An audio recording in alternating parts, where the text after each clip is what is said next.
Gayle King has sparked a sexism row after she suggested Princess Anne being included in her father's funeral procession may have broken tradition.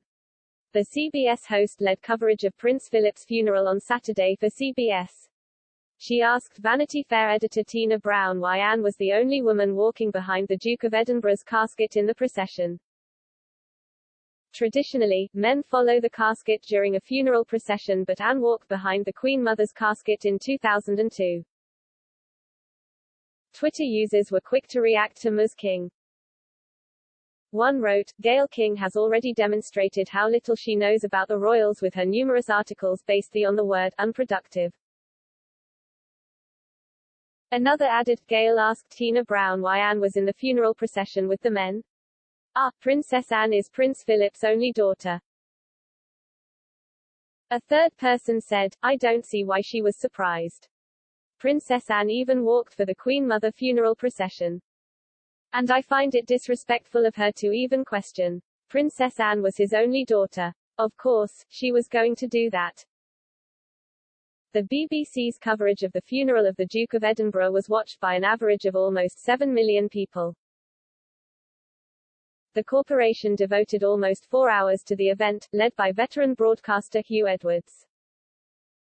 Viewing peaked just after 3 p.m., as the ceremony started, with 11.3 million people tuning in, the BBC said. The one-hour service, between 3 p.m. and 4 p.m., was viewed by 11 million people on the BBC, 2.1 million on ITV, and around 450,000 on Sky, BBC News reported, citing figures from the official Barb overnight averages for the hour-long time slot. The coverage, which drew an average of 6.6 million viewers, began at 12:30 p.m. as Edwards was joined by guests including Sir David Attenborough, Giles Brandreth and Alan Titchmarsh to share memories of the late Duke, who died on April 9 at the age of 99. Edwards concluded the coverage at 4:15 p.m., reflecting on a deeply moving service, including a very dignified and sharp and stylish military procession which symbolized all that was vital and salient in the long life of Prince Philip, the Duke of Edinburgh. He added, "He now rests in peace in the royal vault beneath St. George Chapel, having fought the good fight, having finished the race, and having kept the faith."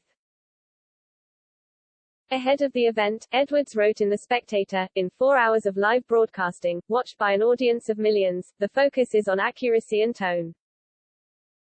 Most of the people doling out advice online have, predictably, never been entrusted with such a duty. But thanks anyway."